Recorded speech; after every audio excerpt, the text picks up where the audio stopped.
Bonsoir à toutes et à tous, bonsoir à tous les suiveurs et à tous les inconditionnels de Grégoire Omnisport. Je suis le seul gardien africain de Premier League et c'est une responsabilité, Edouard Mendy wax nga dëgg parce que yow kese yaay gardien africain fële ca Premier League parce que Premier League ils ont l'habitude d'avoir donc des gardiens donc internationaux anglais ou bien d'autres nationalités mais rarement des gardiens africains. Donc transféré en septembre à Chelsea pour 25 millions d'euros, c'est le gardien le plus cher de l'histoire de la Ligue 1. Donc Edouard Mendy actuellement, il est sous le feu des projecteurs parce que avec les déboires de Kepa, Caballero vieux qui n'est pas performant, Edouard Mendy est au devant de la scène et il subit une pression parce qu'il doit gérer la situation pour devenir comme Petr Cech. Donc il a réservé une interview à The Independent où il a retracé donc sa carrière. Moi j'avais vraiment des doutes quant à savoir si je continuerais ma carrière parce qu'il y a 16 ans j'étais au chômage.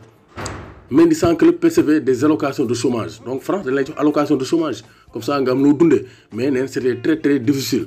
Vraiment, c'était un moment douloureux. Ma compagne attendait notre premier bébé, donc l'aide au chômage n'allait pas suffire.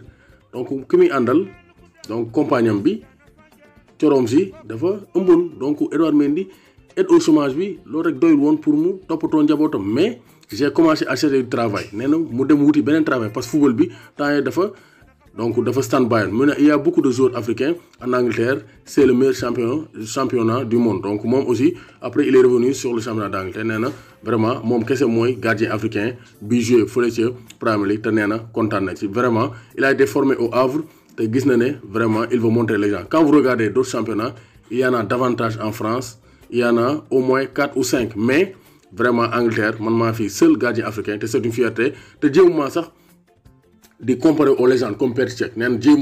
Lui, il veut tracer sa route et tout faire pour aider Chelsea à gagner des titres. Mais Edouard Mendy, c'est un exemple de persévérance parce qu'il y a 6 ans, il était au chômage. Actuellement, il fait partie des meilleurs gardiens au monde. Donc, c'est pour dire que,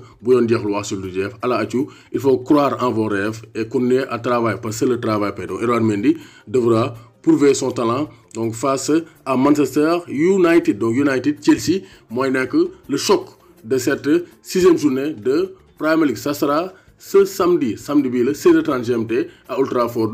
United reçoit Chelsea. 16h30 GMT, un choc pour deux équipes qui peinent à démarrer en championnat parce que soit sont des victoires, des nuls ou bien des défaites, ils ne sont pas encore constants. C'est un match déclic. C'est un match qui peut donc donner donc, un coup de pouce pour cette saison avec Chelsea et Manchester United. Rappelons que Daw United dafa dóor Chelsea presque seen match yëpp ñu daje United a pris le dessus. United de Mohamed Lamine Bara ñoom Sadibou Danfa fera face à Chelsea de Grégoire. Donc équipe Grégoire bi suba il faut que mu def affaire sinon donc la course au titre serait déjà menacée. Edouard Mendy pour aider Chelsea à s'imposer à Old Trafford.